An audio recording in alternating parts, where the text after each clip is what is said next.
I want to be done after that. All right. Means we peak. So, it's fucking nice to see your faces. I want to start with that. All right. Last session, you wrapped up your investigation and identifying of your new village, I'll say, because that's what the sanatorium, like the whole thing's probably the size of a village. In high fantasy village, you guys can picture that however you want. You, Marlo, said, hey, I know where we need to go, and I can get us there quick. It's going to be weird, or however you said it. And then you guys snapped into farts. Just a gaseous form of sorts, and headed on a path towards Ratsundun. Stopping at one point for Marlo to regain a bit of her composure, ground her for a second, and rechannel her powers. You guys farted again, and towards the tail end of the travel, you landed on a ledge that was like 15, 20 feet below the plateau that you saw of Ratsundun, where there were several, like, just really janky, almost dead trees. You saw a couple baby, like young griffins in training as you, like, floated around. A few larger ones with riders and some guard. You, Connell did some sneaking around. You found the house pretty quick. For the guy that you're looking for. I believe there was a point where you guys all, like, came up on the ledge and were like face to face with a somewhat depleted, actually I won't say somewhat, a very depleted Griffin riding company. You guys know the war is going on, and the king called all of his men to take back the Ashkeep garrison? Ashgard garrison. So, you would understand why it's not at full force. I can't, dude, I hate to say this because it makes me feel like I'm not paying attention, but I am. Is there any highlights in that conversation that we should bring to the preview before we go forward? Nothing too crazy. We just kind of postured against the guards people, like and the old kind of Western standoff, right? If I remember right. Yep.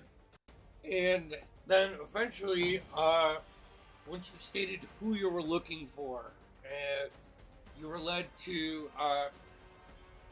it's probably a large structure on this, like, platform, and you guys are 4,000 fucking feet in the air. It is cold as fuck. It is windy as fuck.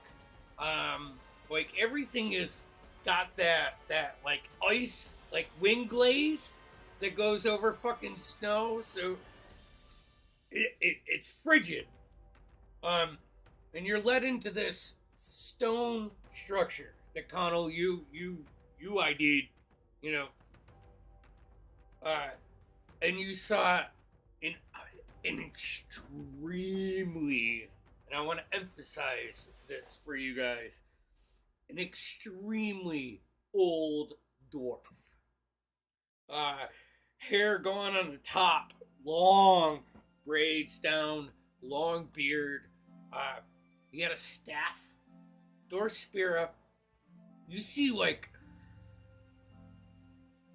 as he, like, turns And as you guys enter, he's throwing a piece of wood on the fire, and you see him like pick his leg up. And Jeff, you probably can help me with the term, but is it a billow? Like that you heat a forge up with?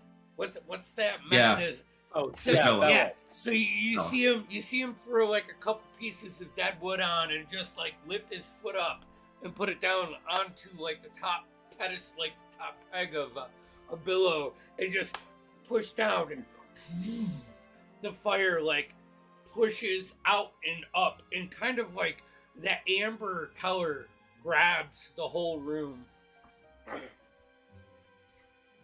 He turns back around and he says, Noctua, it is it is good to see you. It's about time. I am Thoradin, Envelhead, son of Thoradak, son of Thord, watcher of the night skies.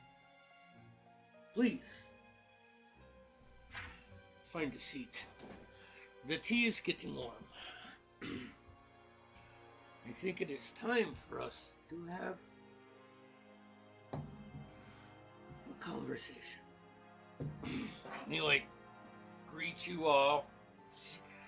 Taruk, like right before you go to sit down, or wait, Tushar.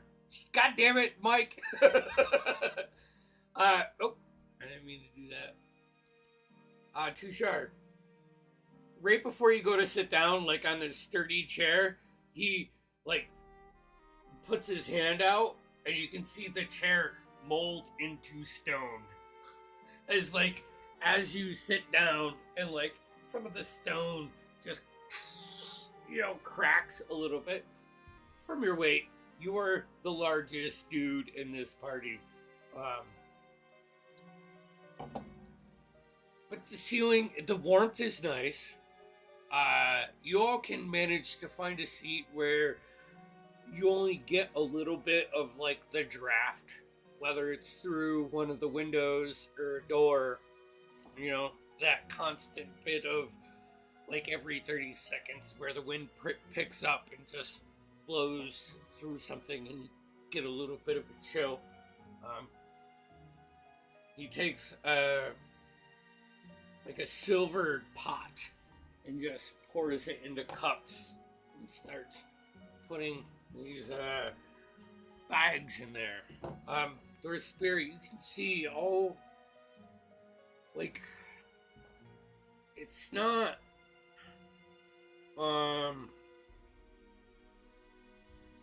like a Nike symbol, but all over this guy he has sigils or symbols or montages to the Moonweaver. Just all about him. Like the backside of the necklace, you can see two gnarly teeth, but they're like perfect crescents.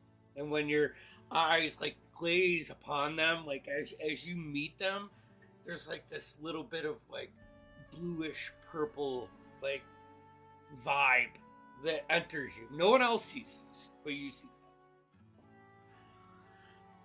Turns around. Hey, so. Well, you got a lot of business to talk about, huh?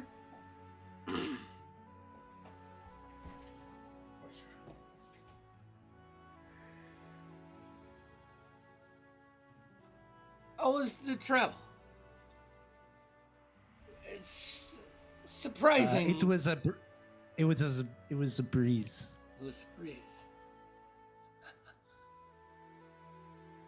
It was brilliant. Making your way right up to our doorstep without being seen. And he's gonna like peer, and you know that look of like sincerity as he like glazes around the group of you sitting down. He says, "You're gonna need that. You're gonna need that and a lot more for the journey that you are on. that you are destined for.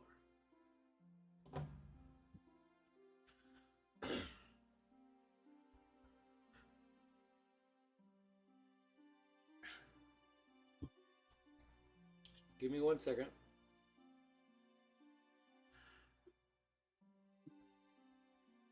Have you no questions, no doubts? Just come upon the Ratsun Den for a lead? Or what? What is your purpose here? What is your true Perhaps purpose? we could have a quick team huddle. Everybody, Noctua in. He'll get up from it, like kind of leave you alone.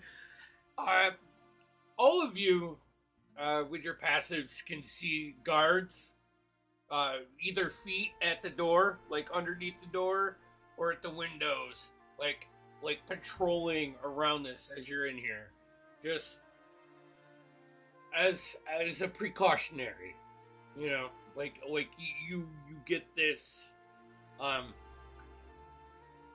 Thornton, it will get up if you want to huddle and like go over to the fire and pay a little bit more attention, kind of sweat it out. It barely needs to be secret. I just need to convene with my associates. Hey, Everybody in. Yes, of course. What? How candid should we be? What's the plan here? This is your friend, is it not? Your contact. Contacts, I suppose, would be the best. Is that appropriate, DM? Yeah, you found our code in a book. That's how you got to the ransom debt. I think with what's at stake here, what do we have to lose to hide things? To hide information. Right, I suppose I just didn't think this through as we were traveling in fart form. But we couldn't converse. It's It because you seems can't quite think in fart strange form. Now that I'm going to have to come up to some very old dwarf, and that's, you know. I mean, Alton, you still seem a little bit foggy. It's okay. I think we should hear this man out first before we kind of figure out what to or do. I say, hey, we found your coordinates in a puzzle book. I mean, it seems like he clearly was waiting for us to come here, so... I know this doesn't sound like me, but there's no reason not to be honest with him. He's obviously waiting. Yeah, so... Is he looking at us? Everybody roll me a perception check, please, as you're having this Think conversation. fast. Ooh, natural 20. Ooh. Oh, we should, I believe, for a total of 28. 28? I Perfect. think. 22. 22 for Marlo Connell. 21. 21. Tushar. 19. 19. Dorspira. Those tattoos look really cool, man. I don't know what's going on. Alton? 18 here. Okay. All right. Continue on with your conversation. I think we should lay all of the cards on the table. There's too much at stake with what we're dealing with. All right, agreed. At this time, he says... Noctua on 3. I'm not fucking doing that. Yeah. I'm going I'm going at 2. Right as you say that, all of you except for Dorspira, you're kind of twisted along. Like, you hear him, it's not like a chant or anything, but speak in a tongue that only you know. Is the way that you communicate with the Moonweaver. And at that time, like, he kind of angles around as Alton is, like, building up to this, like, team huddle, like break. And all of you see his eyes are completely, like the color of Kathas, as he is, like, just mumbling.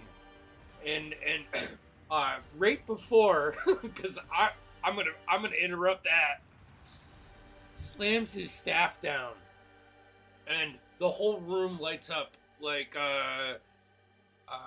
what's the things we went to in like 6th grade with Observatory? yeah, The yeah. planetarium. Planetarium. And like it lights up just before, and you see stars and Cathis, and you can see like Rudis just starting to emanate like it's like ruddy vermilion glow, like it's pulsing again. Slams it down again, and it kind of the whole universe that you are a part of comes into one and explodes. And as he turns around in this like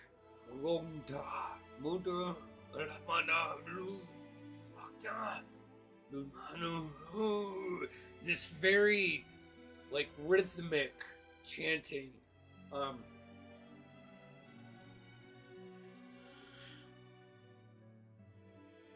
the failures of our gods are upon us.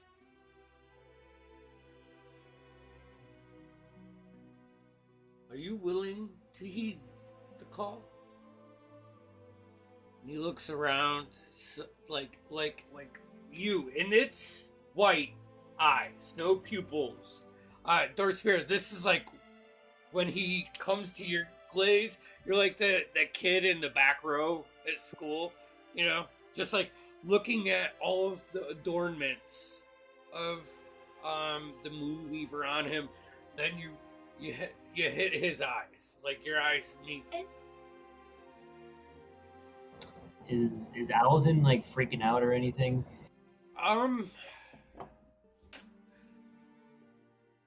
I would say that from Alton, you would feel like a strong bond. Like, this is probably the strongest, like, link. You know? You're like 65 millibytes or megabytes per second or whatever. You know, like the meter is going up, but this guy is definitely connected somehow to your path. If not more. I got a chubby, got it. Okay. Just want to make sure I got my character right. Half chub, we're not that full chub yet. As it explodes and like it shows like the light from the fire is dimmed and it's just like a blank sky. Like just almost like a darkness spell, Alton, or Connell, or any of the spellcasters. You almost feel like darkness is cast, but it's not.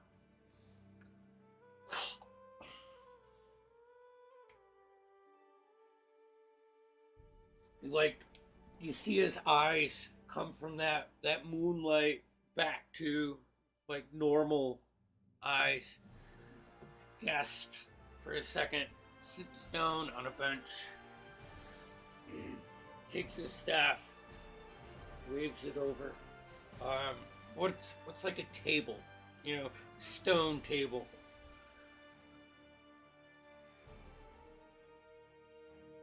My grandfather encountered strange creatures back before the calamity.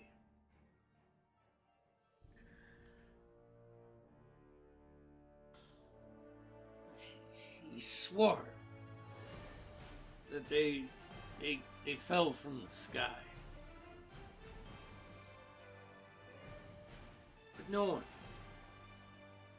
one believed us.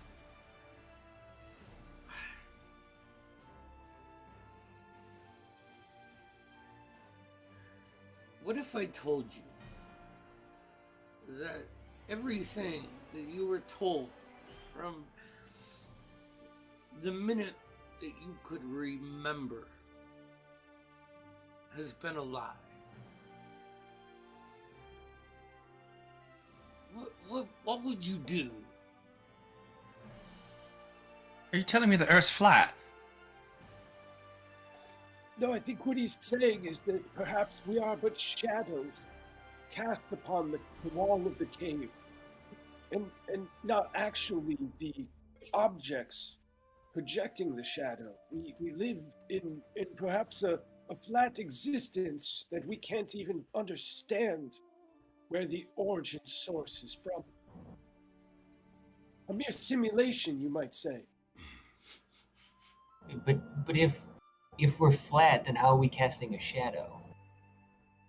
No, lad, you said we are the shadow. I need you to explain it like I'm real dumb here, okay?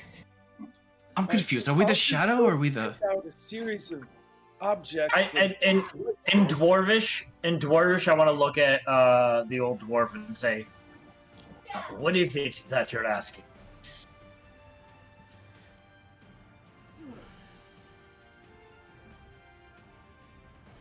Asking would be to investigate Pride's call. What I'm trying to inform you, investigating would be Pride's call. Okay. What I'm trying to relay is that you were lied to. By whom? Everyone. Everyone you've ever met that foolishly believed that Exandria had 2 real moons. Because I tell ya. And as he like gets a little bit of excitement in his voice, it's almost like the Bilbo scene where he sees the ring and he like gets a little bit more excited than you've seen him in the 25-30 minutes you've been here. Because it's not real. That's something we don't know, lad. Yeah, I think we know that already. Do you? Oh, we probably should let off with that. You know this. We saw them beasties in Alton's looking glass, complicated looking glass. What is Winged demons of sorts, fiends, Oh, dancing and flying upon the moon.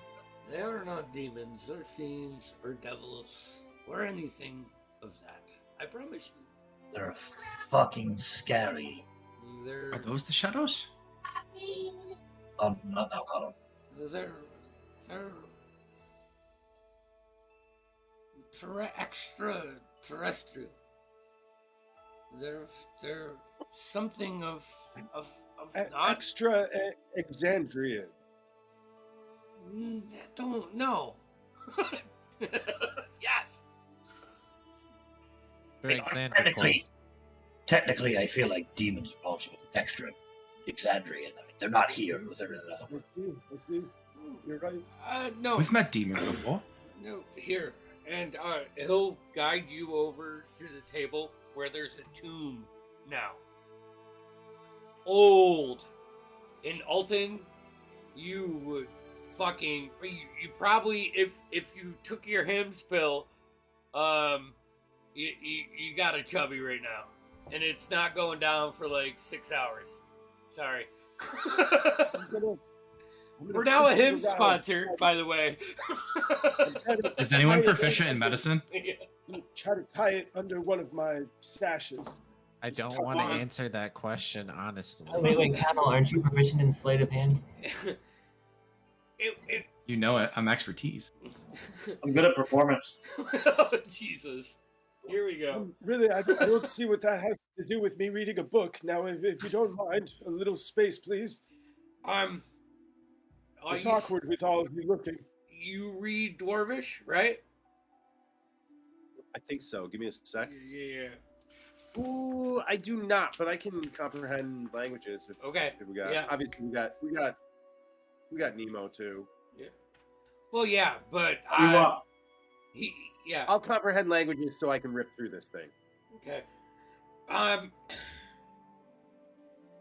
it's like a, it's not a picture book, but you know, like the old, I'm relating it to the way we look at like thing, like generations, like many generations before us, where it's more like symbols in drawings. Yeah, pictograph, hieroglyphs, things Yeah. like that. Uniform. But Ooh. it dates back to the Calamity, and it details amazing battles. And as like you flip through the page, you're like, it almost seems like a history book, right? And it's taken from different sides. Between you and Brightbeard, both of you start to notice there's only one moon in the sky. In every battle, every picture, everything, there's only one moon in the sky. And then after the end of this massive battle, that you like you keep flipping through it, now all of a sudden you start to see this other moon that appears. Does this battle have a name, or is it more of an era? Yeah, it's like it's an era. It's the first, which I think is the Age of Calamity, and oh no, Age of Arcanum. And then, like, as you scoot into the Calamity, which is all about like locking the gods in the divine gates. Just after that, the pictures or drawings, however you want to interpret them, start to show a second moon. And you see Thoradin, like,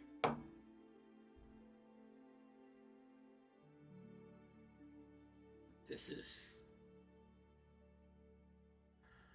something that has to be dealt with. Now, I know that you have the skills, because well, you have dealt with one of my acquaintances. I believe you have met Red and his ladies before. Oh, we've met his ladies, all right.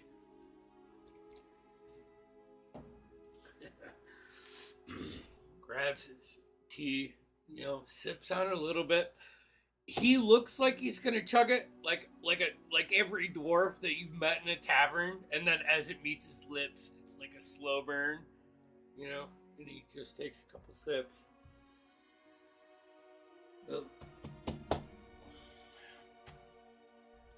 I know you have the insight and the intelligence to understand that this is not a myth or some story that I'm making up. This is real, and it's upon us now. And No, we believe you. We saw it. And I think we saw things like falling from it, if I recall. And I think we saw things falling from it over Pride's Call. We did last. We did.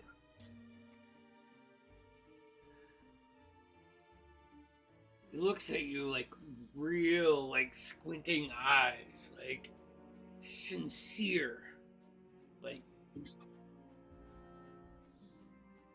I believe there is something beneath the caverns, beneath the hills, ground, and Pride's Call. It's been there for years. Think about it. The silkworms, how do they just grow silk? The most valuable material you can get your hands on outside of residuum. You guys must go there.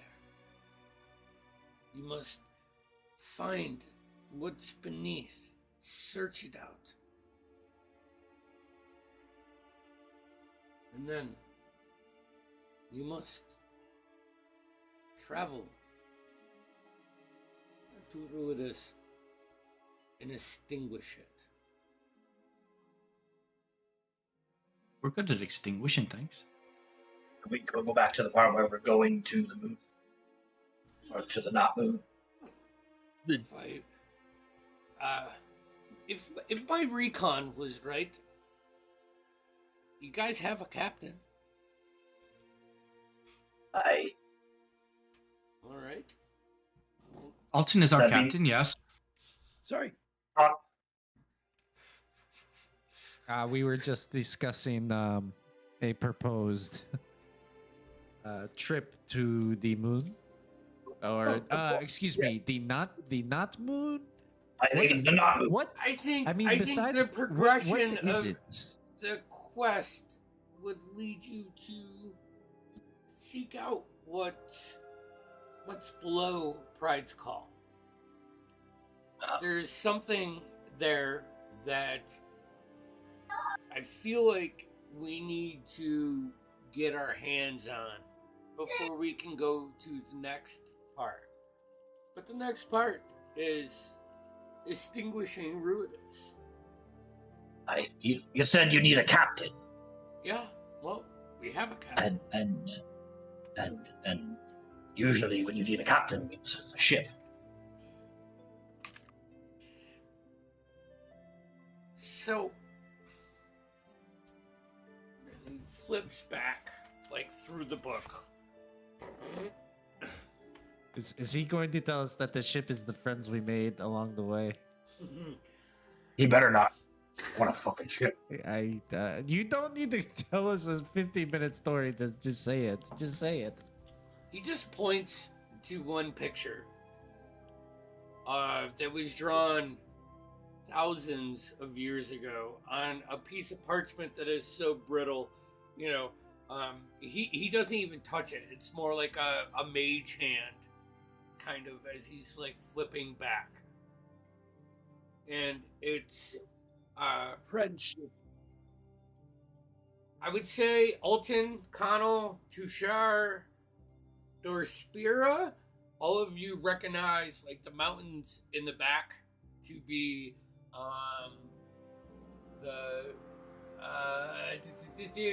the Dawnrock Mountains. Like off in the distance, the peaks. You guys are familiar enough with this terrain from your background. And you see not like a what we're accustomed to seeing as regular people when you think of astral ships.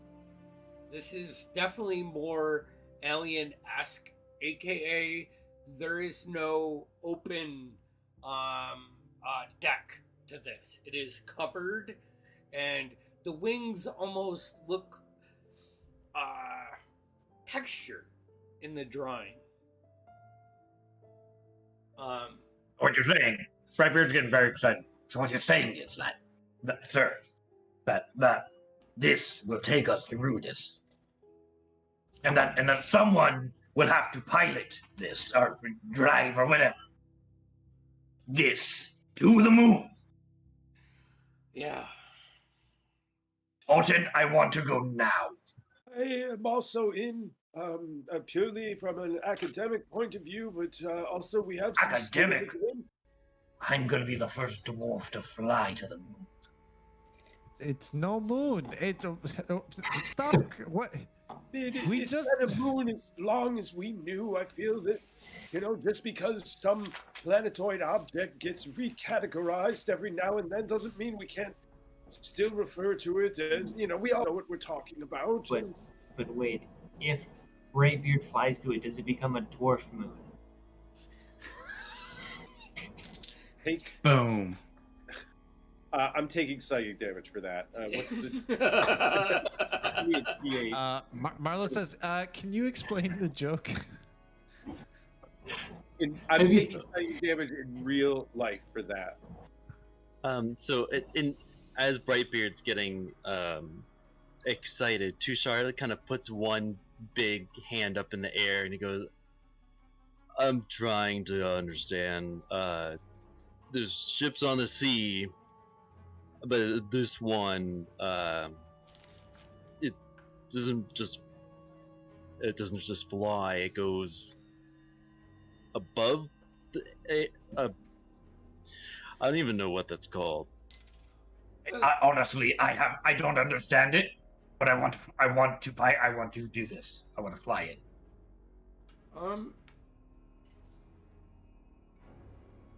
He will say. It's not even powered by wind, right?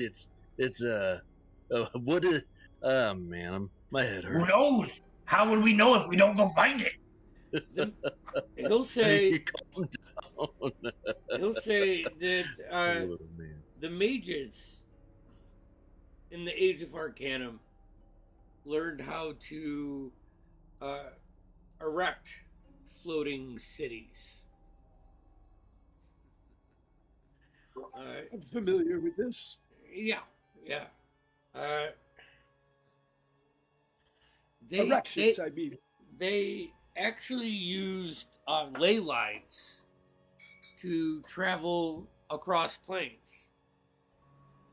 Now you have my full interest and even fuller attention. Alton, And fuller erection. Alton, isn't that similar to what we found? Here's the thing. I mean, I've had my suspicions about ley lines and the importance of dunamancy, but this is really, it's all coming together, folks. So, what I believe, if my great grandpappy was a sane man, based on these drawings, I believe thousands of years ago, when the gods were locked behind the divine gate and created Exandria that you know, I believe they showed up. And I believe that the dwarves buried it in Pride's Call. I believe they did this to hide any evidence of supernatural creatures.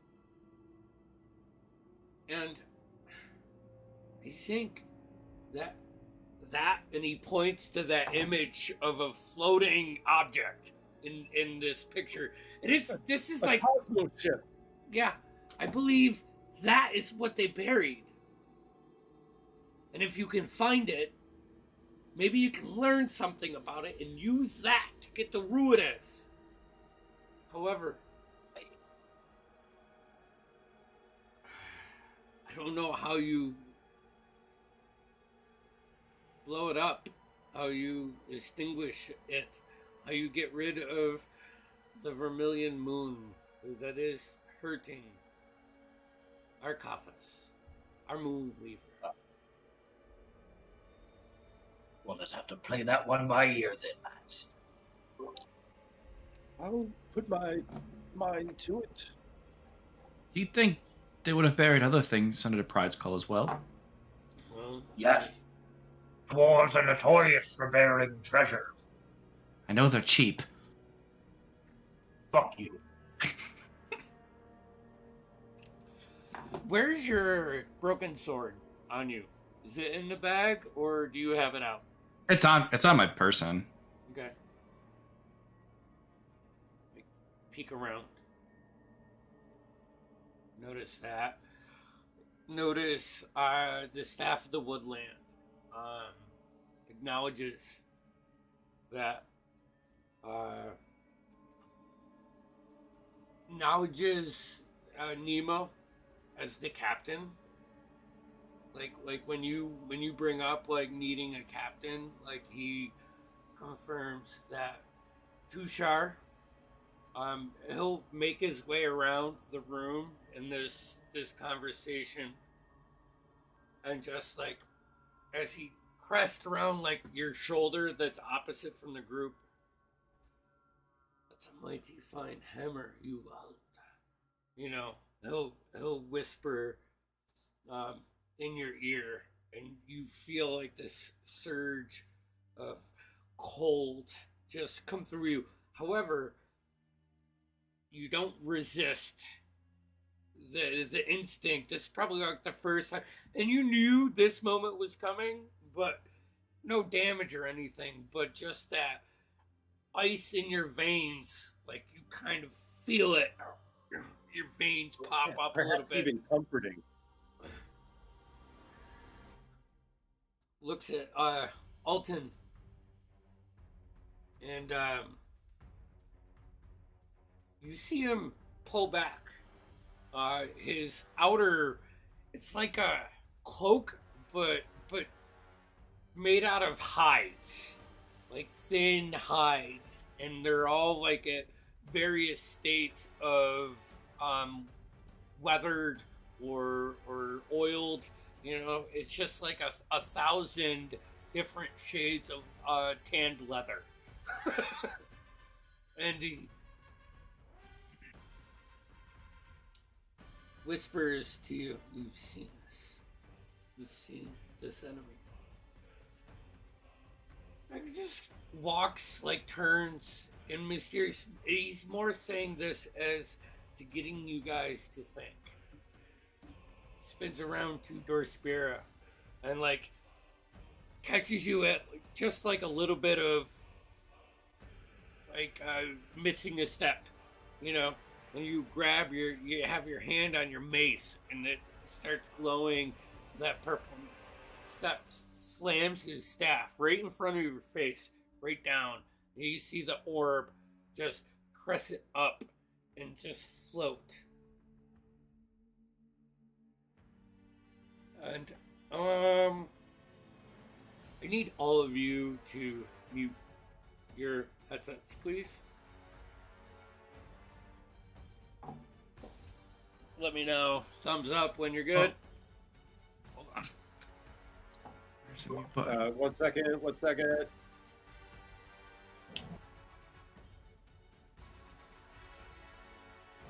Okay. Good. You see this as he like hits his staff into the ground. The orb that's like on top of his staff just starts floating, much like Cathets, rotating. He goes, "You are the key to the success." Floating around, hypnotizing, and the stars are moving with it.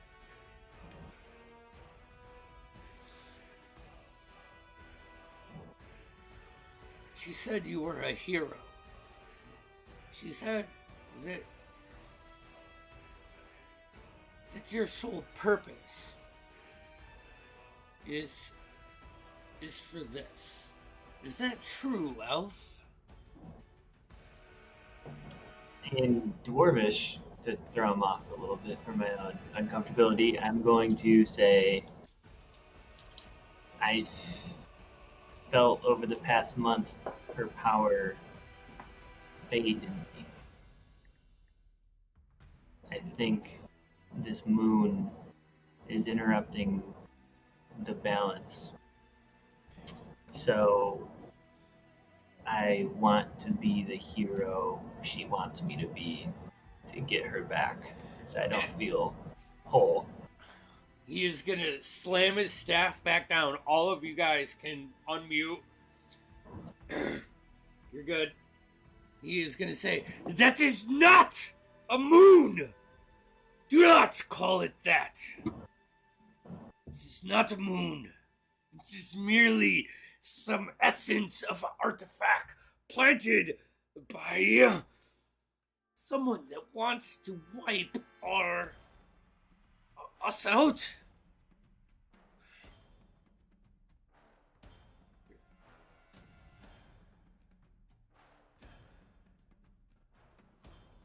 You have to be committed. He starts walking back around, looking at every one of you. You unmute. Come back. Come back. Come back. the last you guys hear, like before you come to, is another stamp and like a shimmer across the floor. Like pebbles or snow or whatever is on the ground hit you, and you hear him shout, "Rudis is not the moon. It is merely an essence of some artifact or alien."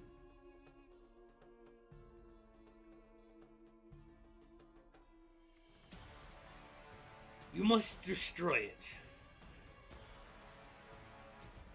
I see that some of you are already on the path. Some of you need some assistance.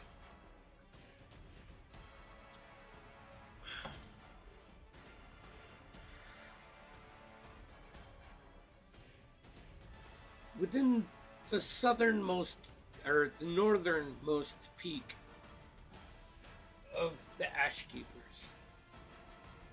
upon the third moon of the year, you will find a door that leads you deep below.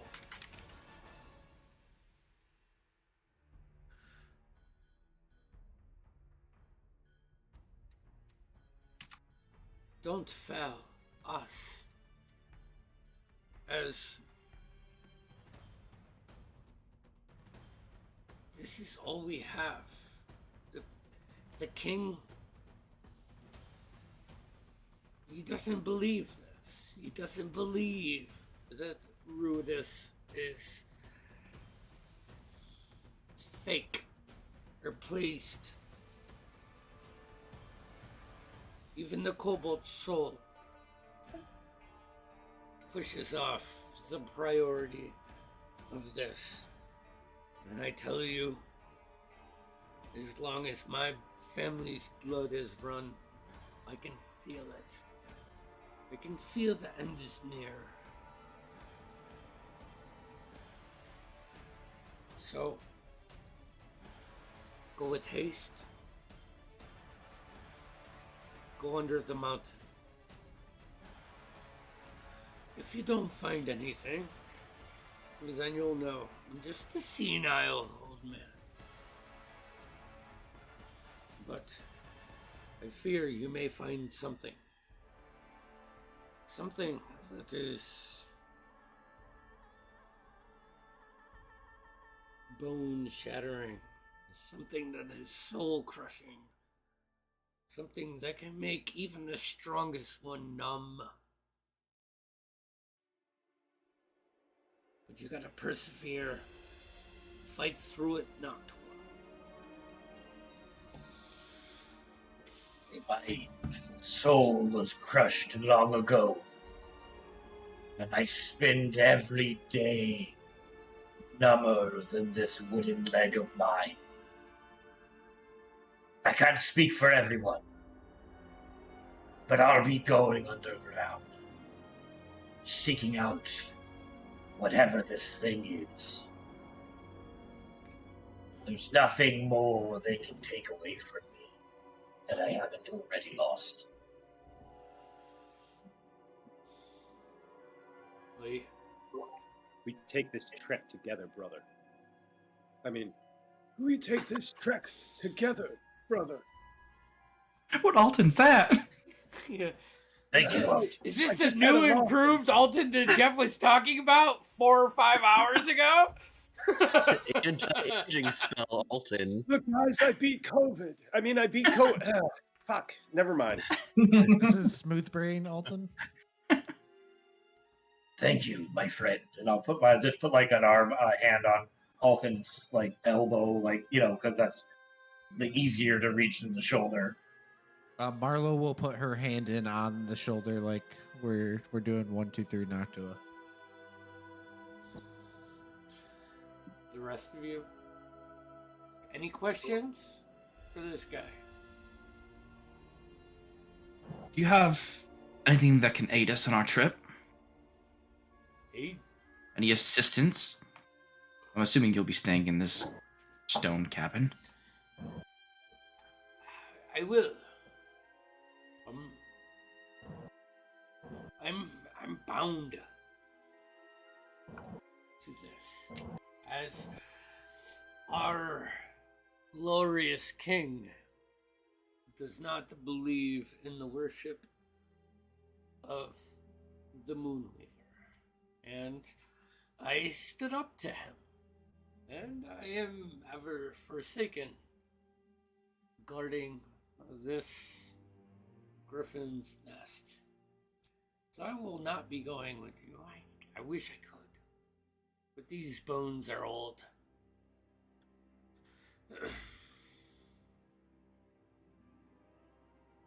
I think we should No, leave as soon as possible. is there no other information or treasure you can give us?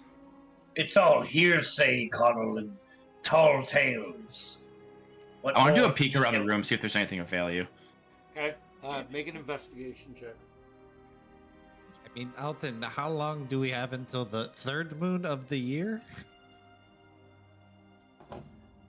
I mean, so it's quite the travel between Rat's Den and Pride's Call. So I will say for thematics, if you guys maintain a good pace, you could make it to Pride's Call before the third moon. I did 25 on the investigation. Yeah. It's like living plants in stone. A lot of this stuff is super basic, but this guy he's definitely some type of druid. Actually, I would say with your guys' insight, and being at your level, and if Thor's Spirit speaks up at all, you would know that he is a Circle of the Moon druid. And Dorspira, actually, you recognize the moon thing. Marlo, you recognize like the adornments on him are each part of his Aramente, like his challenge, and he has peaked it. I would say probably towards the end of this conversation, at the level that you guys are at, you would realize this guy's probably, with the knowledge and how he talks about it, 1,000 years old? Maybe more, which is extremely, extremely long for a dwarf. Yes. We have no time to spare them, lad. Before I sign on, promise me one thing. When we leave, you'll keep fucking with that guard? I mean, You know, the one who shit himself. A human. How do you think I pass time? Huh? No? Fuck it. Lean in. We're still awkwardly holding our hands up. To you, Connell. What is the answer to your past? There's parallel to this. Keep your eyes open. Maybe you'll find the key.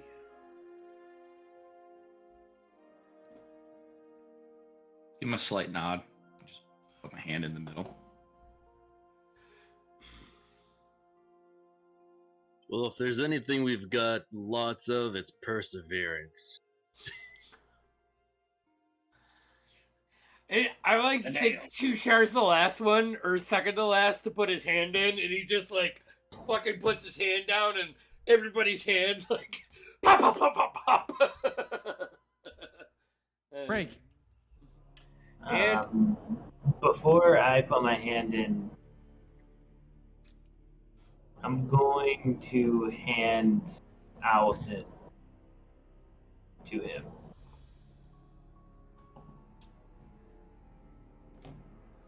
Like he'll put his hand up, like you hand Yeah. off birds.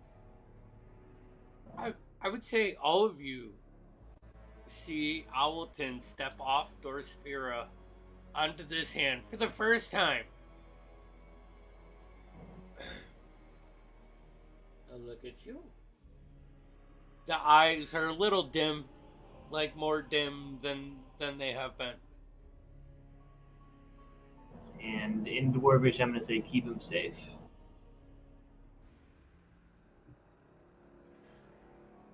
He's gonna take his staff, gently hit the floor, and all of you see this glow go over Dorspira, like purplish blue, iridescent kind of.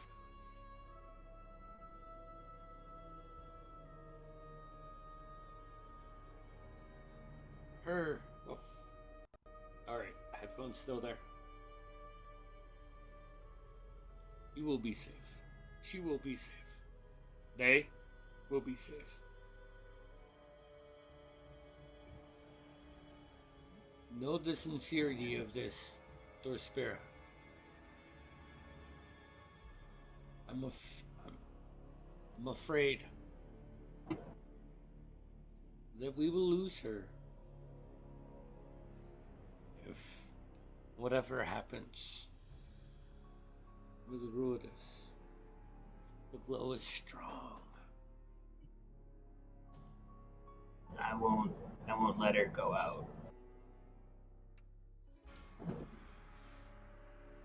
None of us will, man. None of us will. See Owlton walk around this dwarf's arm and perch on his shoulder. When the fuck did he learn that? I just completely ignore it and say, are we going on 3 or after 3?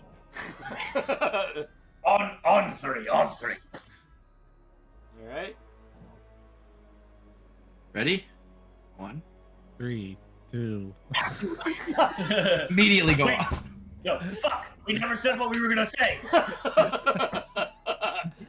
And What were we It gonna never say? works. cutscene. Coffee. Bathroom Coffee. break. Right there. All right. I'm muting. We'll be back. I gotta go.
Yeah, well, for whatever reason, I don't have the return soon screen on here. I don't know why. It was there fucking 2 weeks ago when I used it, but it's not there now. So, but I had the voices. Alright. There. We're back live. So, I'm going to say that after this conversation with Thoradin, he... the sun is gone. You know, by the end of this conversation, the only thing that is... What happened to the sun? That's no sun. Said it, Autumn. Just said it. But you guys have access to beds. Although it's all open, he offers you guys a chance to rest.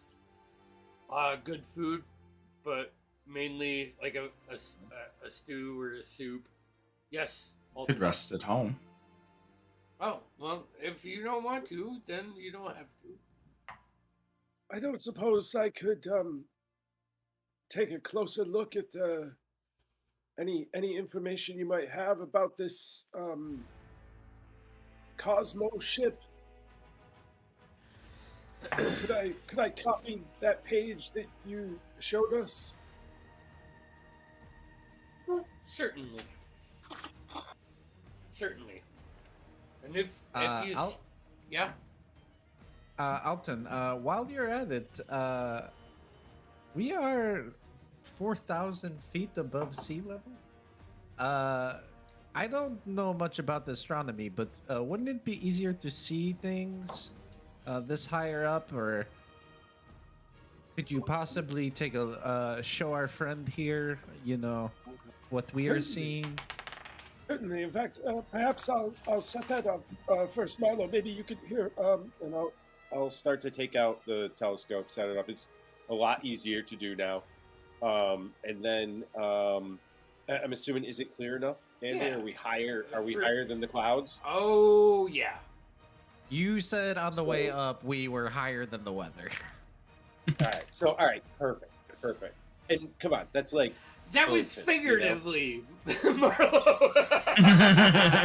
I am Andy. holding you to your factual statements.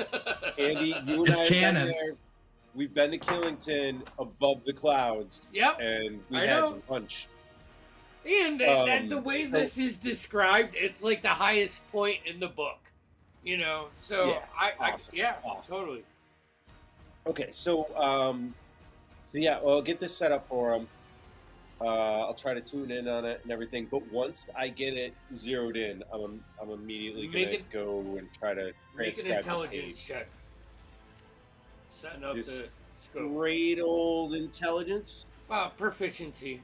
I mean, I'm not trying to fucking handcuff you. So, 18, 14, 17 total. okay. All right. And then you're gonna go back and copy. Yeah, then I want to try to transcribe his page. I have.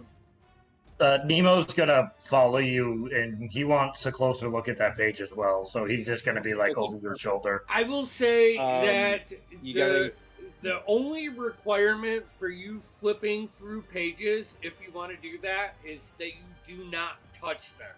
So you have to use some kind of magic, which is easy for you guys, you know, to flip through them. But they are fucking ancient pieces of fucking tree, you know. So he's I'll mage hand that's easy enough. as needed. Jeff, you went off camera. And then, sorry, hold on. I'll be right back. Well, you don't have to. I mean, No. I like lost connection, so like I couldn't hear you or anything. I just had to rejoin. Where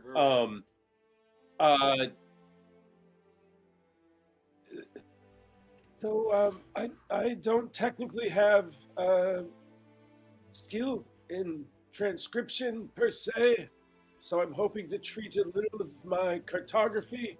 Maybe I'll minor illusion his page onto a blank page of mine, and I'll trace it. Yeah, and with Nemo's help in Dwarvish and comprehend languages and all of that, you can get almost. But yes, Nemo. I was just going to say, I'm also, not that this is the same thing, but I'm also proficient in land and water vehicles. So if there's any similarities, I can point those out. Yeah, I would say that your proficiency in land and water vehicles fucking helps you realize that this is something you have fucking never seen before. You know, like, it's not land or water. Oh, yeah. It's almost like as you guys really investigate. Actually, why don't you go ahead and roll me an investigation check, both of you. Anybody that's looking at this. I was just going to ask if perhaps I could recognize some sort of power source or whatever. It is. It's 19 for Nemo. 23 for Alton. Okay. Nemo, like you pick out the dwarf, like the old dwarvish, and relay it, like narrate it to Alton, and you're looking at the ship and reading the text. It talks about this ship being like biomechanical. Like flesh, but advanced. Alton, I think someone like you, or maybe me, would be the power source. A source of magical means. I see. So then, with our power generating it, then we can enslave this hybrid creature, both living and not, and force it by our sheer will to bring us to the moon. I mean, technically not a moon. But... yes, we know what you're talking about. I do worry about what this would do to someone. Yeah. What kind of toll it might take on you. So, or me. Alton, as you're looking at the picture with your investigation check, the power source seems to, like the dark lines of this picture that is drawn is like veins in the wings. So, let's say this flying ship is like a diamond, right? It has like short wings that go out to the right and the left. You can see like darker lines running through the wings, like almost like with your intelligence, like it's, when you stretch a bat against the light, and you can. Yeah, exactly.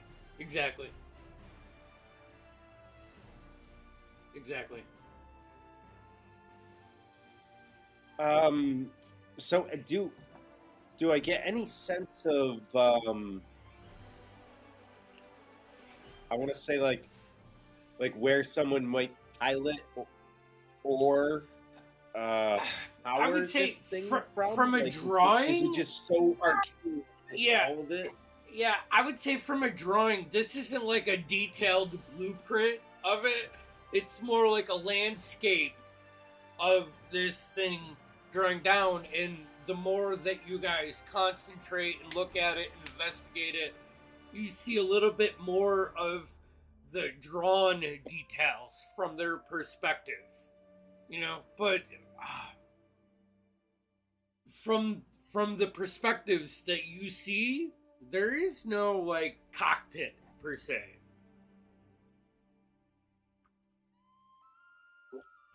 It's most unusual. But, perhaps I should ponder it later after I sleep.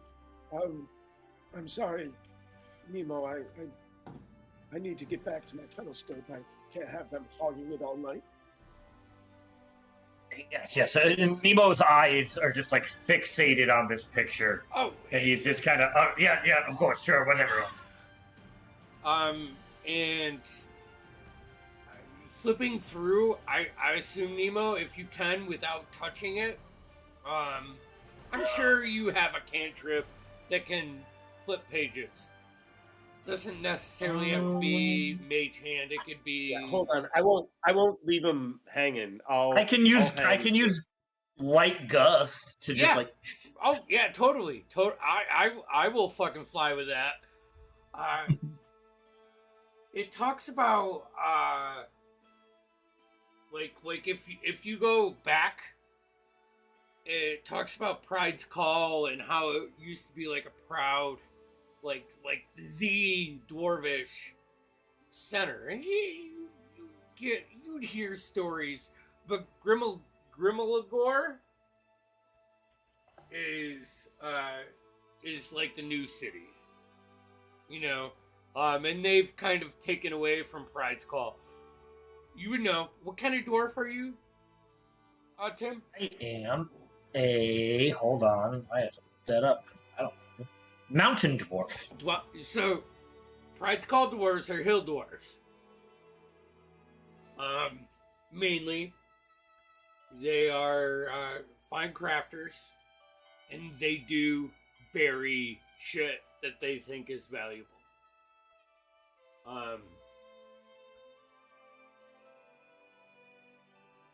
You were, all of you, I want to say, do get like that little bit of like cold chill down your neck or your back when the northern part of the Sirius Mountains are mentioned due to the nature of the Phoenix, the Dark Phoenix that you know is held there. And I believe you still have half of the rod of Asmodeus, if I remember right. Yeah, we never got rid of any of that stuff. Positive with you because I was going to ask about it recently, but it said half of a rod of, and then I think it was Asmodeus, but it was like clearly me trying to sound out whatever you had said. So I would say you guys have had that long enough, and you've had enough time to do the ample research to know that the Twilight Phoenix is rumored to be held somewhere in that region of Pride's Call.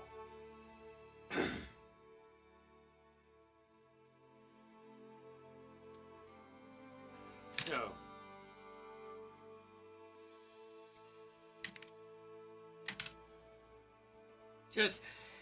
just one of those things that not everybody thinks about, but if you bring a half a rod of Asmodeus within the region of this, then I'm going to have to do certain things, and I just want to say, hey, you know, just so you know. I mean, it's in the bag, if that helps. Probably should just leave it at home. Oh, if we go to Zadash, we can leave it with our friend Puma.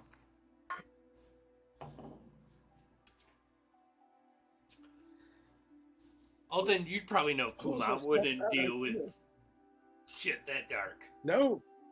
He would... Better yet, I know just the guy. Scamos will take it. I might... Yeah, I mean... I have a few people that might be... No, wait. We want this back. Look, if we're going city-bound, let's... make some custom orders, and we'll get a lead box large enough for half a rod or maybe more. Who knows? We collect a lot of evil shit. And then I do actually have a question. Why do we want it back? Why not? It's ours. So that it doesn't fall into the wrong hands. So why don't you just put it in the right hands? Oh, I don't know if I trust the right hands yet. But to be honest, you know me. I've never been the best judge of character. I suppose if Held with me you for far are- too long for that to be true. Well, I mean, I rest my case, but I suppose the rest of you may be have better instincts than I. So if we could agree to leave this with someone we all trust, then sure. I mean, do we have to leave it with someone we trust? Like, could we leave it like in a lockbox in Cameron Holdings or something like that? That's what I'm Don't suggesting. know if we're allowed Only there. in a lead. I don't think I should show my face around there again. Besides, it's not secure. I How love easy the, we got in. I love the full circle of that, though, Marlo. I love you. You have inspiration. Oh, thank you. Well, But I agree. Perhaps we just leave it at home at the village. a lot of sketchy people there. We haven't been able to vet them all. I mean, could In we a leave lead it here? A lead. I mean, Ask that, Alton. if Alton's sure a lead box will work, Well, I'm not sure it'll work. I just know it'll help. And why don't we just break it? What is it that you well, have? it's already broken. I mean, it's already half a staff. Are you saying we double our problems? Now we have 2 pieces to get rid of? We'll need Sorted. twice as many boxes. We need a smaller box, side by side.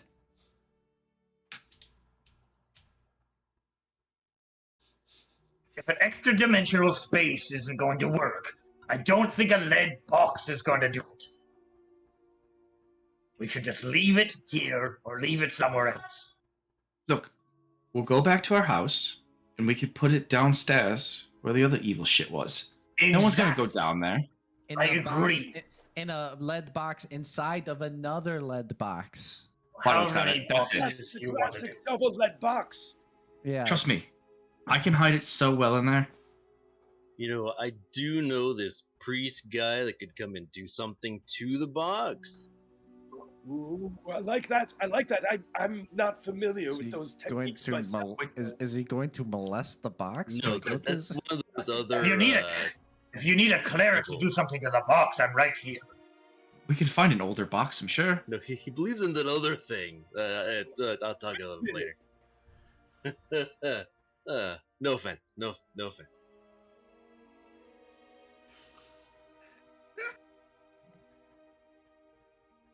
So, Well, perhaps we should decide all this fuckery later. Let's fucking move on. Let's fucking move it. We can. Let's just. We're taking the thing with us. We're not leaving it for now. It's All right, still with fine. that all right, bag. Where the fuck are we going? where are you going? I mean, Gotta where? go to Fright Hall. Oh, All right. Yeah, So, Close to Price Call as you can get us. I mean, if you want to stay here and look at the moon for the night, I'm sure we can find entertainment around here.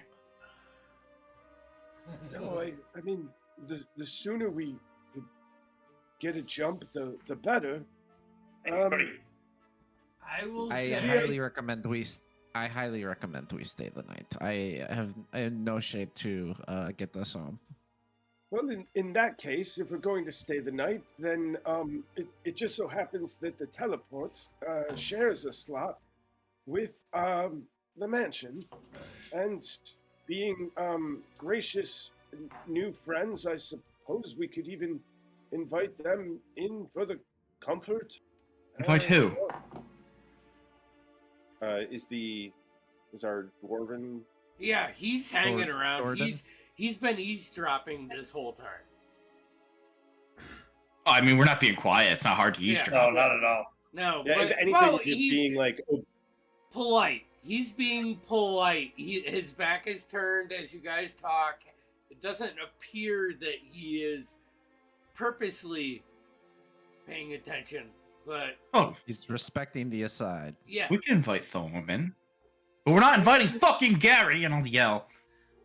Well, You, I mean, Oh, you yeah, hear like you a can just bang wave it. outside of the stone. Boom! God damn it, Gary! You see two like shadows kind of walk away in the window. starting to feel awfully bad for Gary, and I feel like he, more than anyone, deserves a warm meal made Gary by has had a shitty invisible day. servants. Boo. Marlo, are you okay? Your face looks pained. Yes, making everyone gas and then doing it twice it takes a lot out of a lady. Yes, I'm sorry. You're right. Yeah, I We have should- cramps, so Ooh, yikes. Yeah, they're let's real. go. Stop asking me about them. Okay. Okay. I'm so sorry. I'm so sorry. Does anyone want to? Shall I open the gate around here? Like, Open what do the you- gate. Let's go take a nice floating rest. And we'll start in the morning. I'll meet Give you in me there. 11 minutes, and then I'll invite everyone in who wants, including Gary. Oh, Gary. Just stop it. You're being a bully. We don't need to take in any strays. And as soon Well, as he that's- says that, I'm gonna put on the invisible ring and Gary's dip gone. out the window. Yeah. He's like walking away, and there's another guy that's like fucking smacking him upside the head. Like, fuck, be too loud. It's I horrible. When he stops, can I tie his bootlaces together? Oh my god. Jesus You're like Christ. sneaking What is out the door. And, Oh, I put my ring on yeah. and I dip out the window. Okay. But the window's closed. Like, Oh, it's- I'll dip out the door. All right. Just when Gary thought his day couldn't get any worse. Make a stealth check. You're the bad guy. Will this be with advantage? This movie. Yeah, you're invisible. Connell vanquishes from your visual. He just poof, he's gone. Oh man, that's really good. It's a 31, 32. All right. No, 31. So 31. you can That's sneak hard. away from everybody without noticing, and you get right up behind Gary. The hard part about this equation is untying his boots and tying them together when he's moving. Oh no, I want to wait for him to stop. Okay. Yeah. Okay. You wait. He stops.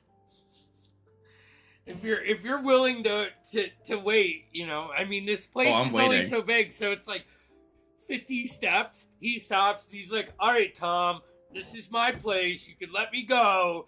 And Tom looks at him. He's like, "Oh God, stop being an idiot, man. I'm trying to help you out, and I'm also trying to, go up in rank. And if you keep fucking off like that, you're hurting me." And Gary's, and they like getting like this little bit of hissy while you're fucking tying it around. He opens the door. Tom goes to leave. Like, he takes 2 steps away. You back away.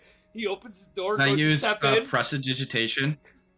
Can I use prestidigitation to make a really loud noise behind him and startle him?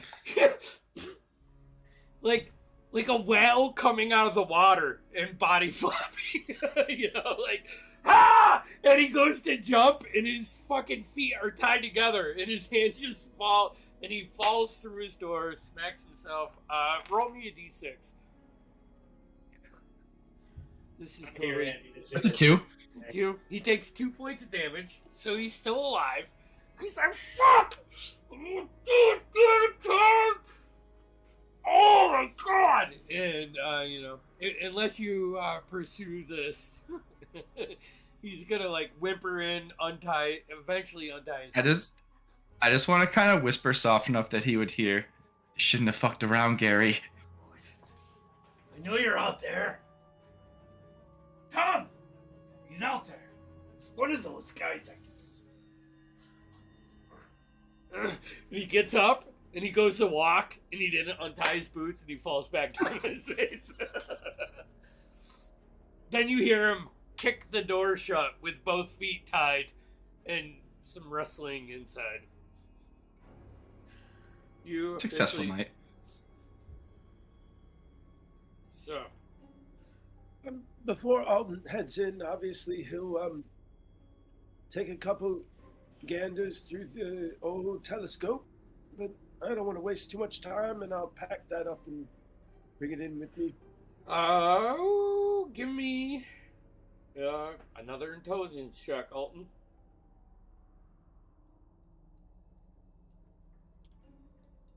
Oh, for crying out loud. I wasn't ready. I wasn't ready for that. Okay, plus proficiency? Yeah, Oh, thank goodness. 18. 18. You know, where Rudis is normally, it's hard to get it. Maybe it's the height. Maybe it's the time of night. It could definitely be the mountains, because Rudis lies on the horizon. But you don't see anything. I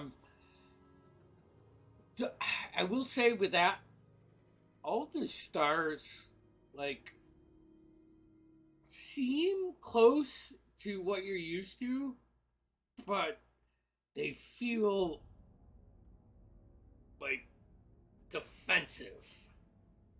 Like every one of the stars that you see in between where Rudis and Cathlis is are a space back.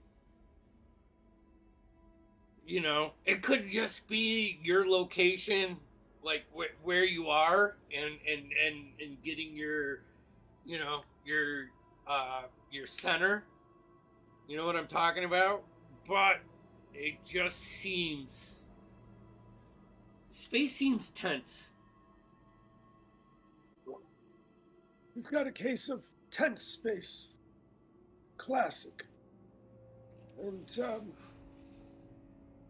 I'm gonna continue to pack it up. I'll note that in my journal once I'm safely inside the mansion. Okay. Do that. Do we want to end tonight early and start next session on a fresh journey? Or do we want to start tonight? Yeah, before we wrap though, is there anything people would want to do, sort of downtime? Well, that's what now before we.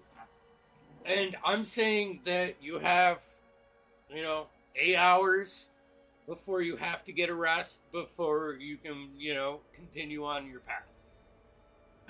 Is there anything else? Yeah, and we got 24 hours in the safe house. It's climate controlled. And while we're here, we got to make plans. What's our plan for jumping? Where to? How to? Kind of thing. I need a lot of help with that. Yeah, it needs to be somewhere near Fred's Call. Yeah. Okay. Connell, did you say you had a couple suggestions? Well, we have either Diastock, the Dash, or possibly Rexentrum. All right. So hold on. Give me a second. You keep talking. Theoretically, Rexington we could teleport. Give me a second. I'll give you answers. I think we could teleport to the Cobalt Soul, right? I'm almost positive I can get to Rexentrum. I mean, that might be our best bet. We haven't been there yet, and I'd prefer massive. Rexentrum over the Dash. Just after Yeah. we left the Dash, it was kind of not in a great place.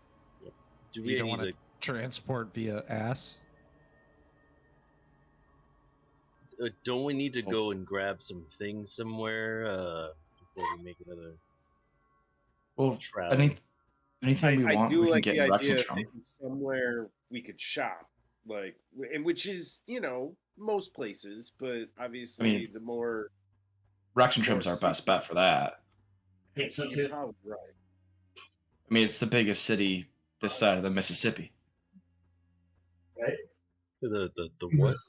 Making my own map. The Mississippi? This- Ooh, This city, Yeah. the Erdlock. Yeah, this That side of looks the like a thing. Erdlock. This edge of the Erdlock. Oh my Yeah, that's probably our best bet. Plus, we haven't been there, so That makes sense to me. Plus, there's a Probably soul good. there, so I could check in with them. yeah. All right, here we go. Where is my ruler? Ratching down. Now that you had all that effort, Andy, we already had our plan. I don't care. I'm gonna tell you anyways. Diastock. No, it's cool. I still want the options. Here, actually, here. Let me go from Pride's Call. Diastock 2, Zadash 3. Alright, so Zadash and Rexingtrim are about equal straight distances away. Diastock is a little bit closer. But, you know, and I will say that Diastock would be more of a wine tour because you get to go up through Kaimorta where the fertile grounds of the Lionheart wine lay. Don't they compete with our label? Opposite sides of the mountain, so Could not ruin them. necessarily direct competition, but I would say in any big city where you can get wine from the Oslos or the other Menagerie Coast folk, and you get it from the Lionhearts, it's always intense taste off. We could ruin their storehouse. Nah, I still say Rex. I'm still leaning towards Rexingtrim myself, but I'm open to other people attempting to influence me, which is usually quite easy. I mean, we know we're in for a big trip, so it might be better just to hit the big city. Excellent point, Connell. We should absolutely do that. Alright, so what are you doing? I'm all set. I mean, all my stuff is in our house in Zadash, but I've got all my travel gear with me here, so I'm good to go. Are you missing anything we need to replace, or is there Yeah. anything? All right, that's just okay. Just his friends and family. Easily replaceable. Well, we don't want to bring them where we're going, so it's better to leave them at home. So we have a plan, Rex and Trim, in the morning. I think so. All right. Gary's also gonna have a night from hell. Why? I'd like to, if there's at any point Yeah, I you could know, catch started Marlo by playing herself. D&D, and I was like, maybe we won't be the bullies. Maybe we all started playing this because He pulled the spear on me. Maybe we won't stab a newborn's father. right, He was No. sketchy. that He was sketchy. Sketchy. That His man wife was trying in to get some labor. help. He was trying to get us to follow him. Yeah, I grew he up was. there. Yeah. He didn't have to do it, man. Apparently, he needed stitches Oh, too. Jeez, I almost forgot. Do I have to mention the bullywugs? No, you don't. I was hoping you wouldn't bring it up. Anybody who's responsible or cares is off in the woods somewhere. I mean, it's not like they're a peaceful race. Yes, Anyway, but I am so, conscious and I can't That's sleep not at gonna- night. Right. Connell, you're gonna Right. get us canceled. Brightbeard is going to seek out Marlo alone at some point if there's an opportunity. I am going to ask Brightbeard for his endless flask to try and convince Connell it's not worthwhile leaving a place with endless booze. By all means.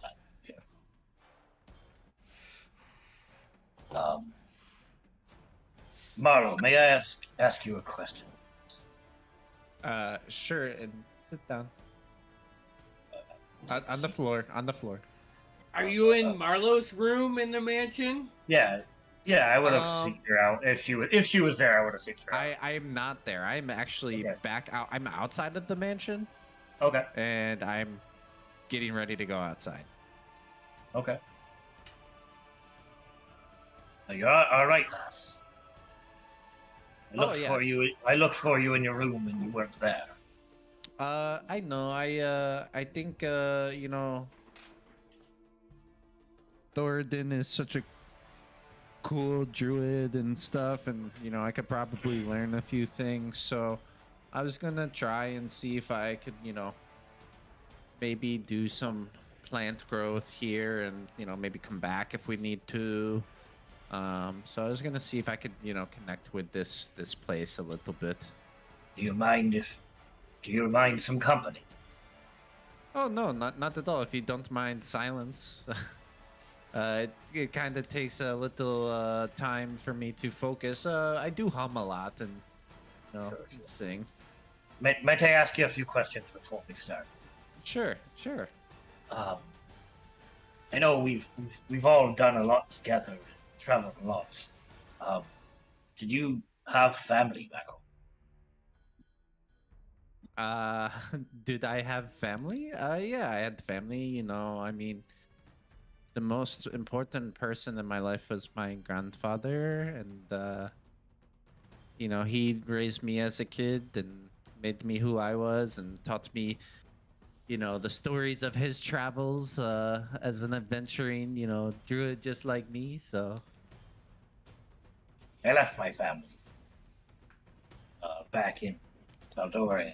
I became a sea captain. Not sure if they're even alive.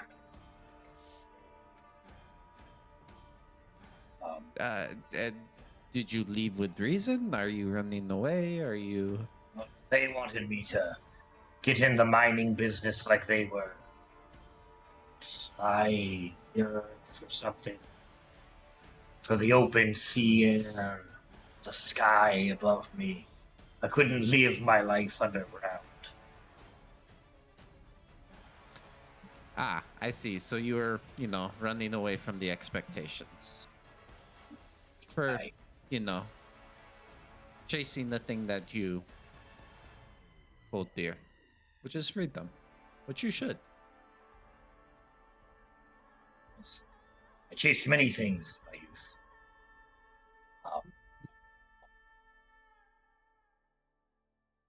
Sorry, never mind. I'll let you get to your No, plant. go ahead. And Marlo will put her hand on Nemo's forearm and say, "Go, Nemo, please." I just want you to know the effect you and the rest of our friends have had on me. I haven't felt like I belonged in a family since that fateful day on the sea where I lost my ship and I lost my daughter.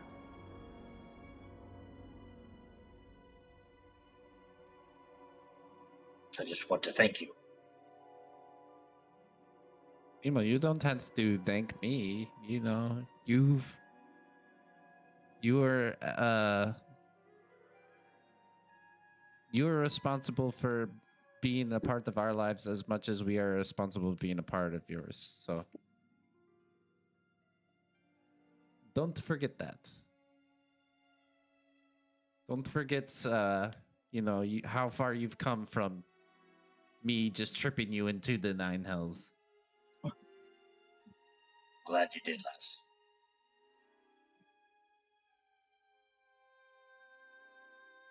Thank you. I'll let you be. And I'm gonna just head back into the mansion.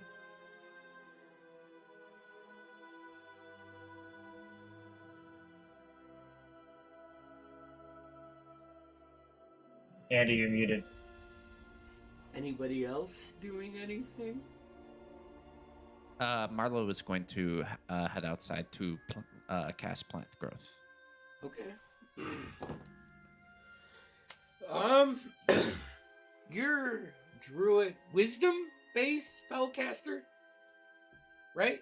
I believe so. Yes. Yes. Okay. Just roll me a d20. Add your proficiency and your wisdom. You have an advantage. The inspiration that I gave you. Oh yes. Okay. I forget what it was for, but I know I gave it to you. So. Yes, it For was his for callback. the Cameron Yeah. Holdings callback. Yes, exactly. Fuck yeah. So it is inspiration advantage, right? Yes. Yep. The who? Oh. Fucking, are you serious? What'd you roll?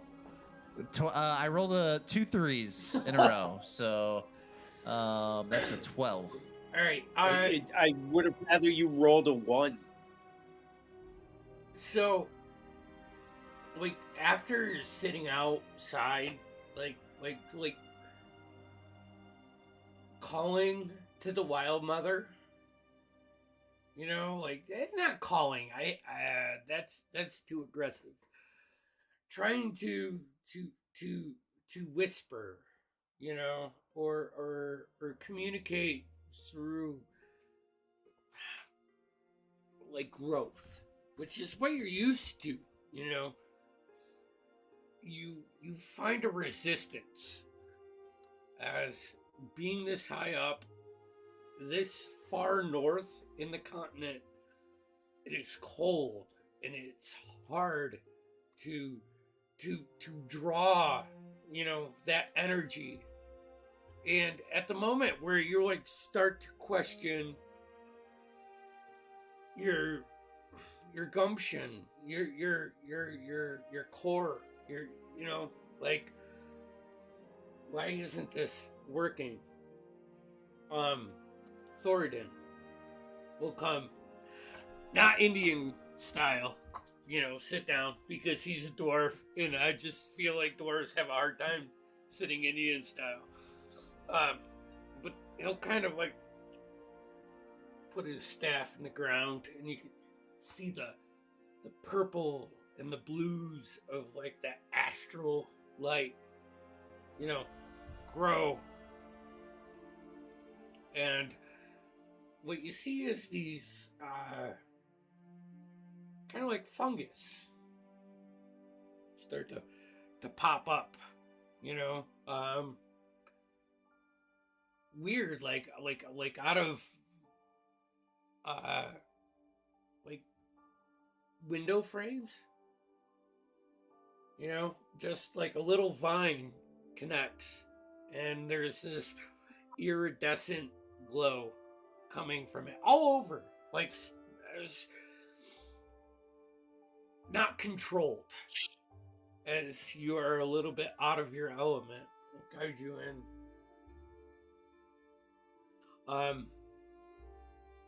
At one point, he's gonna like put his hand on your shoulder,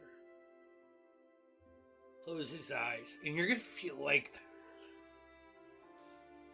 a bit of like, I want to say energy, but not necessarily that. It's like taken back, or maybe going over that quick hill on a country road where you lose your stomach. Stomach drops. Yeah.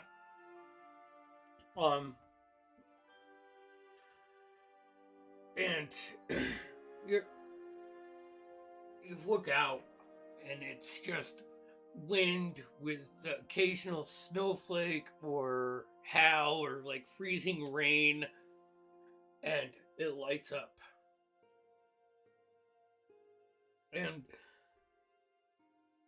it looks like where is it?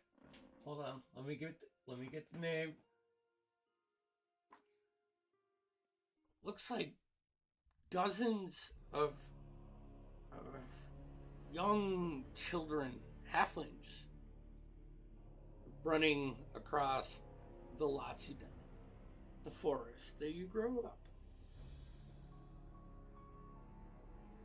Fun, hijinks, lots of like stealing snacks from each other and eating it secretly. You know, just that general joy of a halfling. And then, like, it dims to like a deep purple, and you don't see anything. And this guy is lived so long and worried about this doom. Like, I hate to be the doom and gloom kind of guy, but just kind of cast this shadow over the Latsudan. And, like, the visual is still there, and you feel like you're still engaged in this trance of connecting to it, but there's a moment where you meet eyes. And he purveys, like, the urgency. Like, you know that movie, that moment in a movie when the one person has that solitude moment where he understands what he has to go, like, he now sees what he has to go through to get to the point where everything's okay. You have that you have that epiphany, you know. And much like he's done to several members of the group since they've been here, you feel from him like you're part. Like you're Rod, you're Grab, you know now after doing this. And he helped you through. When you come out of this, the trees are, there's like greens starting to grow on them. You know, like you had to understand what needs to happen to go forward. And for Marlowe, that would probably be really scary.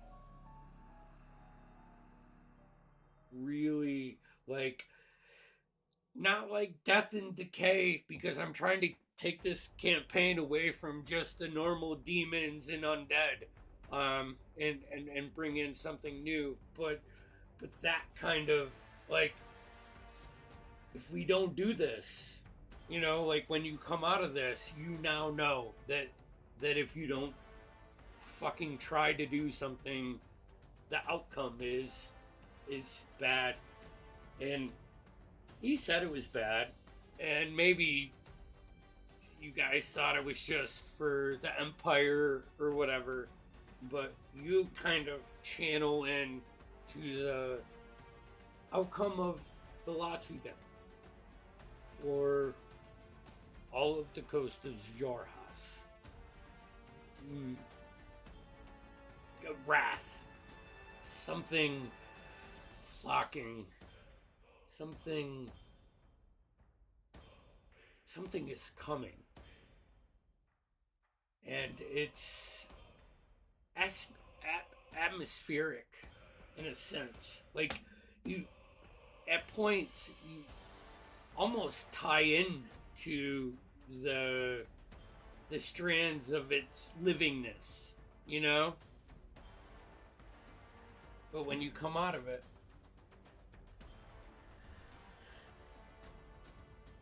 the trees are actually living. So when we pick up this on the next day and you guys come out of the Alton's, what, did you have a name for your mansion? I believe we settled on Astratorium. All right. Alton's amazing Astratorium. I'm gonna say, like, when you come out from the Astratorium the next day, there's growth on the trees that weren't there. The trees that the griffins roosted on were, like, dead, but they weren't dead. You know, like, they were dead with vegetation. They were still alive, and the roots were deep upon this mountaintop. But when you come out, there is growth. Like positive growth with this. When I come out and he's there, And I reach for my satchel on my side and hand him one of the seeds from my satchel. And I ask him to open his palm, and I place it, in his palm, and place it, he's gonna put his hand over your hand as you place it in his palm. And I'm going. Yeah. Can I say? Yeah.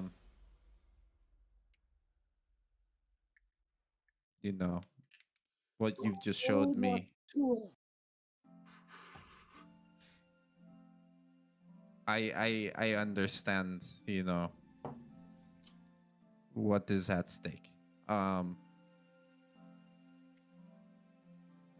This here, this is from a man who you remind me of, actually. And this man, he taught me, if you plant a little bit of hope everywhere you go, you'll be amazed with the things that you can do. So take care of this seed, plant it where it can see. And grab your hand, like on top of it, not like aggressively, like calming. Yeah. And he's gonna be like,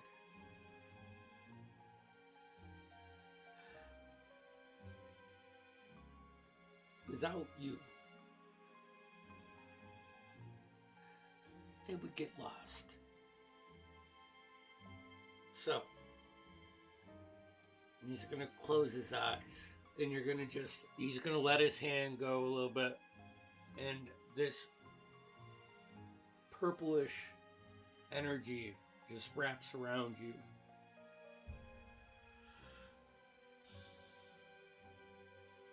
Don't let them get lost.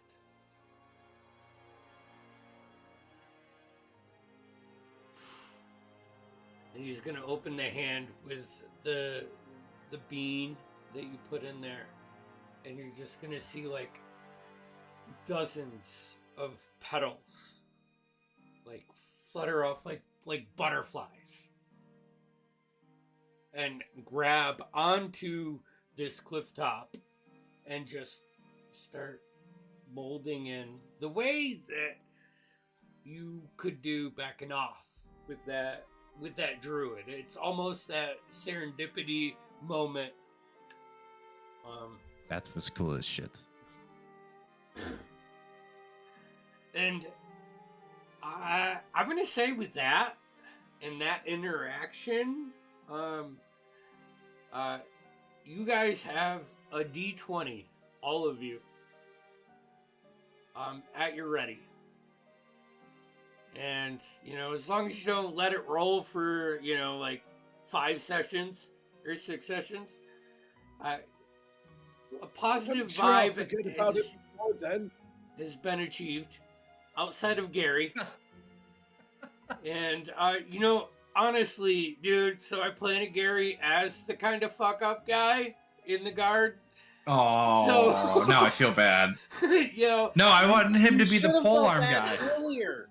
You should have felt bad when you were like, am I a human being, or am I going to continue to antagonize? Okay, hold on. I will say, Gary's attitude in the last episode was very violent it was a very 0 to 60 response to what was going on. He pulled a spear. Yeah, he's the guy that like you like bump into and he flips. Yeah. Mm-hmm.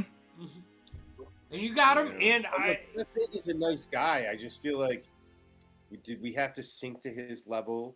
Did we come? Oh, no. It was just fun, family-filled pranks. Yeah, and most of the guards... Pranking your friends. Most of the guards love it.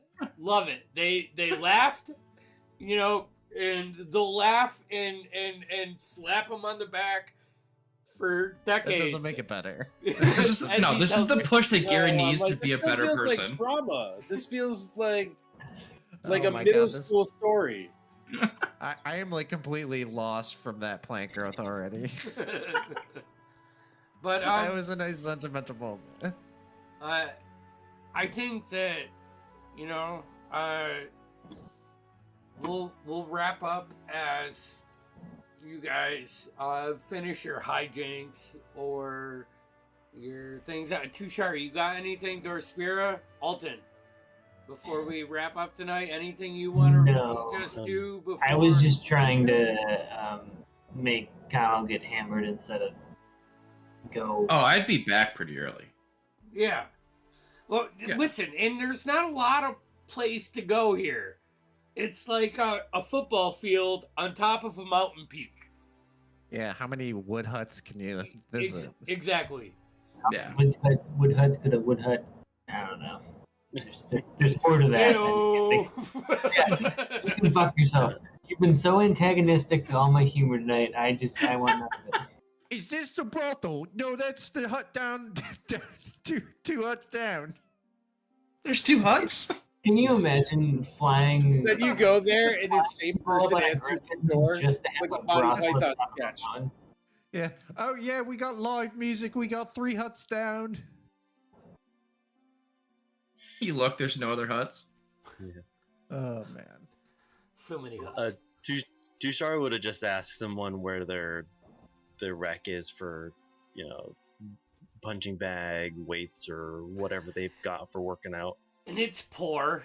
They probably have something because they are righteous brand soldiers, but it is like subpar to Diastock, and it is super subpar to like when you visited Rexingtrim and went through the monastery.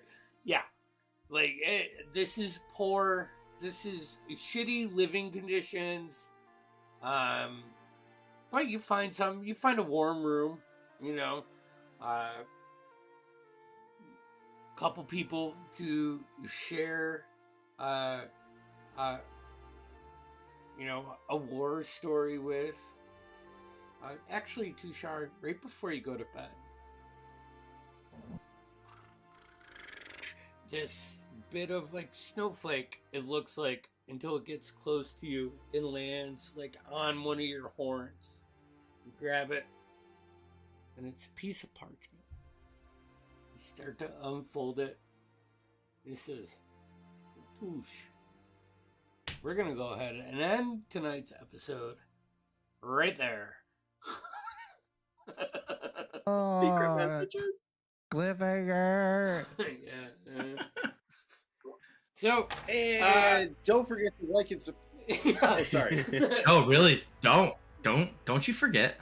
That'd be bad. The what? What do you do? Wait, what was it, Jeff? Oh, I didn't want to step on your dick. Oh, there's no such thing. I was gonna say, tough luck. You guys it's heard right it. there. You heard it from the man himself. He has no dick. None you can step on. Like and subscribe for Mike's dick. Oh, no, you can't say that. Ooh, that's a poll right there.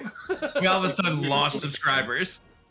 If you love self-deprecating dick humor, then definitely like and subscribe. Because we are full of it. Full of what? Full of what, guys? Oh, shit. Yeah, you get it. Also, if you like and subscribe, you can hang out with us during halftime and listen to all of our fun hijinks. Or after the show, because, Yeah, I guess. God, you sound like such an ass when you say that. Me? I know. No. I'm always worried about sounding like an asshole. It is literally... No. Andy, you sound fine. Mike sounds like an ass. Oh, yeah, we are Mike. Wait, what Mike are we talking about? Yeah, Flash fuck is that super guy. nice. Oh. Mike Carroll. Connell, yeah. You hear that, folks? Like and subscribe to fuck Mike. You can come